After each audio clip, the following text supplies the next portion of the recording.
Hey, do you have a sore elbow from something that you do repetitively?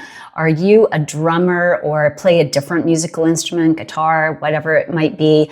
Do construction work, do a lot of weight training, do hairdressing, painting. There's all kinds of things that would provide a repetitive stress to the elbow. In this video, I'm going to show you what the probable cause is. Doesn't really matter the activity, but here's what could be happening. What are some secondary factors in that? What are things that you can do right now to feel better and actually perform better right now while the tissue heals and adapts? And then what you can do going forward to prevent that happening again. So stick around for that. So one of the first things we should look at there's soreness and inflammation at any joint in the body is like, what are the causative factors? And a lot of times these days, people just rush to take an analgesic substance, some over-the-counter medication or something like that. But, that's just going to mask the problem for a little while. It doesn't take the problem away. Just because the pain goes away doesn't mean the problem goes away. So let's look at the probable cause and start there. Now, I have a friend who's a drummer and he's got elbow pain right now. And I can tell you the source of that problem is probably this. He went from several months of no drumming to having a series of shows to play. And he, of course, started to escalate the volume of drumming he was doing because he was practicing for these shows and then performing. And anybody who performs on stage knows that you go all out on stage, right? You are not holding anything back. So he really went from doing hardly any of this activity to doing a ton of that activity and going all out with it. So that was just more stress than his elbow tissues could handle. He wasn't prepared for that escalation in volume in that activity. So that is the primary cause, I would say, of his elbow pain. So anytime you go from doing very little of something to doing a whole bunch of it and going all out with it, then, it's not going to be a surprise if you end up with a sore joint, okay? That's just what's going to happen. Now, it doesn't mean you can't heal and adapt from that, though, or that you have to stop doing that action altogether. It's just you have to get better prepared for it. So I'm going to help you do that. A secondary factor, when you stop doing something for a long while, we say that we get rusty, right? I'm sure you've heard that term before. What that means is that maybe there's been a little bit of precision lost, a little bit of technique, a little bit of perhaps the optimization that you would have had if you were practicing consistently.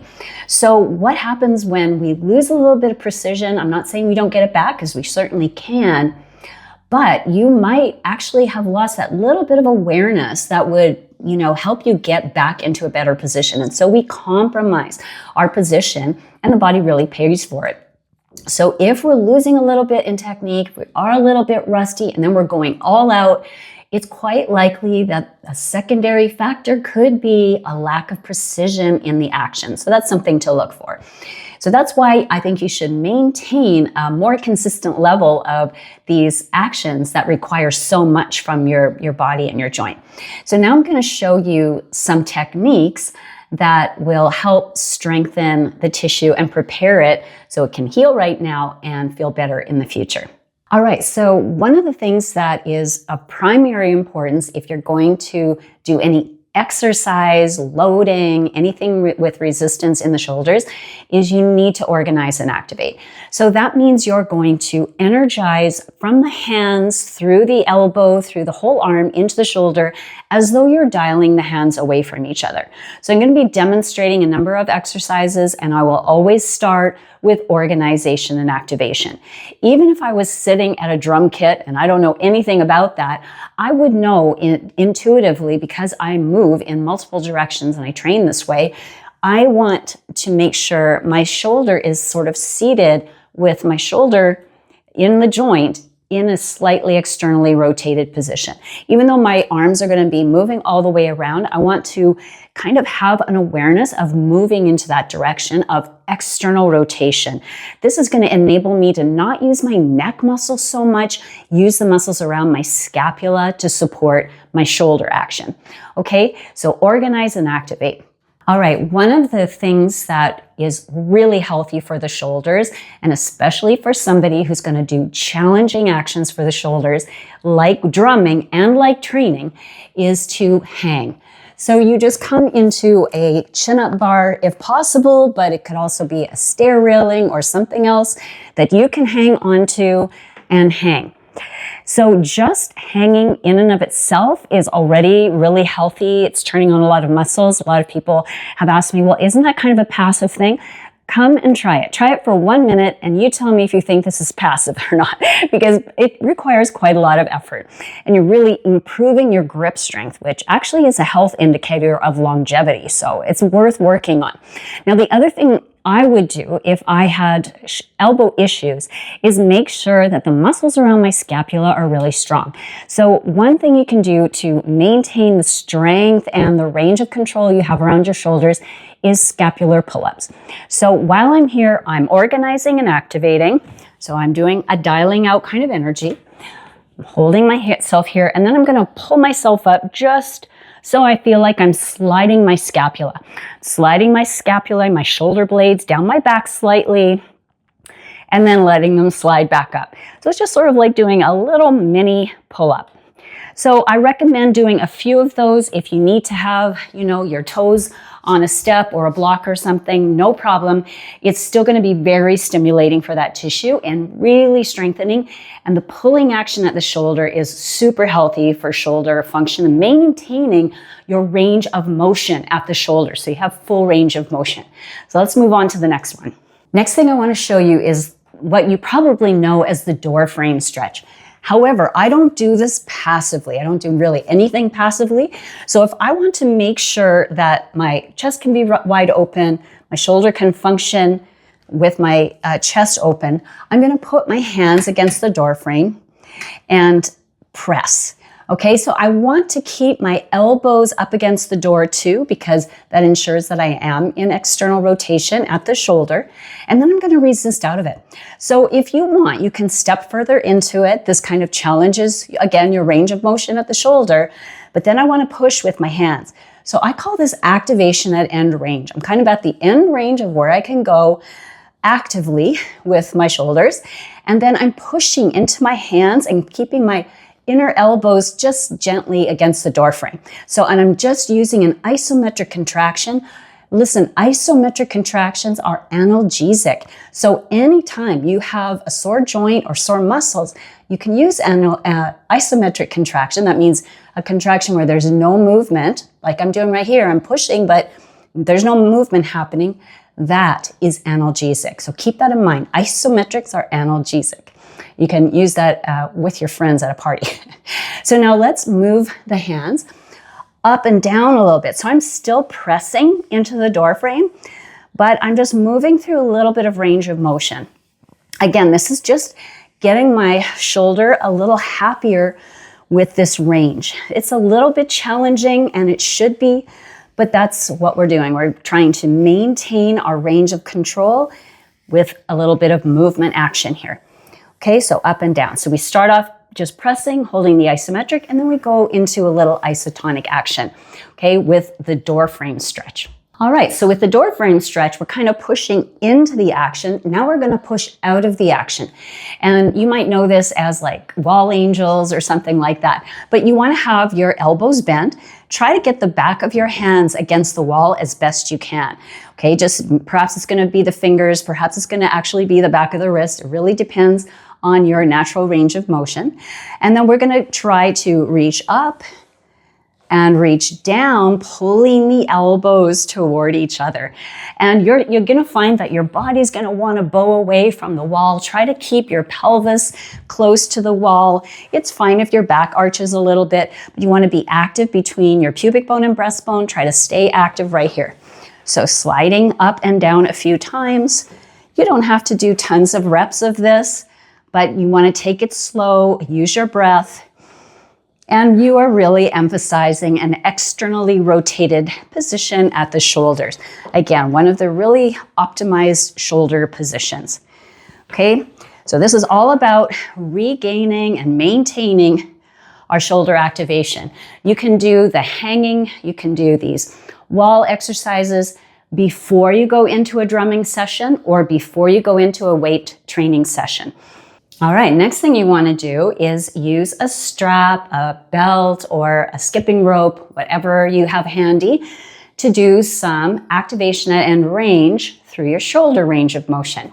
So you're going to hold onto a strap, try to make sure you're keeping your wrist straight and your elbow straight. Give yourself enough slack so that you can take a big inhale. And as you exhale, you're going to let this strap move down through a very sticky area right here. So we've already worked on it a little bit with our hanging and with the wall angel, but this will get right into it. What you need to do is pull on the strap. So I'm pulling on the strap as I slide down. Notice that I'm not bending my wrist. I'm keeping my wrist and elbow straight. So really have to be disciplined with yourself. I know it's tempting to let the elbow bend and because that will make things more comfortable. But what we're doing with this action is we're really challenging our range of motion, our range of control, because we're doing it actively. And what happens here is it really helps the shoulder joint secrete more synovial fluid. So things slide better. You're going to really feel an improvement in the slide and glide of your shoulder after this. It really is an immediate effect. So really pull on the strap. Do not do it passively. Don't drag your shoulders anywhere that they're not prepared to go. You want to make sure they're doing it actively. You can take it up and hold it in that sticky area, which is probably, just around shoulder height, and just pull like crazy on the strap for a couple of deep breaths. All right, I love to do this. I spend a bit of time here. And then I try and just see, okay, what does that feel like now? If I go back and forth a couple of times, does that feel a little slidier? I think so, right? So we'll just let it go at that.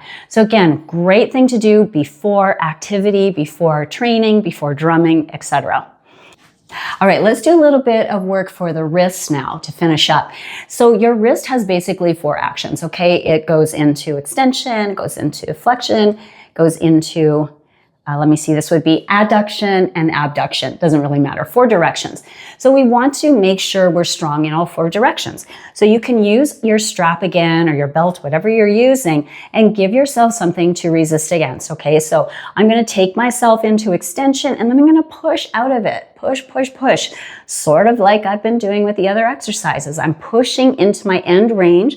I'm not doing a passive stretch. I'm using my muscles. And that is really the key to getting a good healing and adaptation response. It involves the nervous system, the muscular system, and the connective tissues. Don't just try to go after the connective tissues with stretching. It's just not nearly as effective. So I'm resisting here. You could even do some resisted action, a little bit of movement, no problem. And then you can go into flexion. So again, you're giving yourself something to resist against. I'm trying to go like this with my wrist. So I'm resisting that action, just making that extension stronger. Okay, and then we can go into the abduction and adduction. So you're just moving your wrist in this direction and that direction. Also fine to use a little dumbbell for that if you prefer. I kind of like using these isometrics because they make the joint feel so much better. Okay, so just a couple of actions like that. Other very, very simple things to do are things like lacing the fingers and turning your palms inside out and pressing into your fingers. So again, it's not really a passive stretch. This is a very active thing. I'm sure drummers do this automatically. And then going into more of a wrist extension. So think of your fingers, think of your wrists, and then you should be good to go. So going into your movement practice, going into your drumming session, feeling like, your shoulders are lubricated and ready to move, your wrists are lubricated and ready to move, and you're going to have access to all the range of motion you need, and you're not going to be asking your elbow for more than it can give you. It's just a hinge joint, We don't want to ask for too much action there. All right, see how that works for you. All right, so I hope some of that was helpful for you. It really is sort of generic to any irritated joint that's been irritated because of repetitive stress. You've got to rest from the repetitive stress for a little while and then prepare your body to handle that stress better the next time, okay? So for a little while, cool it off, let the things calm down, and then you can build it back up. You're building it up with isometrics, that is contraction with no movement. We looked at hanging, we looked at our scapular pull-ups, we looked at the door frame stretch, but we're doing it actively, activation at end range. We did some sliding there. We did the wall angel, and then we did some wrist activation with the strap. So again, it's isometric at end range. It's a little movement with resistance. So all of those things are very stimulating for the tissue. They will help prepare the tissue. It's important to do it incrementally. Again, like the reason people get into trouble is because they do too much too soon. Okay? And the problem before that is use it or lose it. So you stop doing something, and then when you start doing it again, it's just like way too much for the tissue to handle all at once. So your tissues are always going to heal and adapt. You just have to give them the proper stimulus and then the proper time so healing and adaptation can happen. And hey, if you have an area that you've been kind of struggling with, you have some chronic pain, please, send me a message. I would just love to address it on a video for you, all right? You guys have a great day. Bye for now.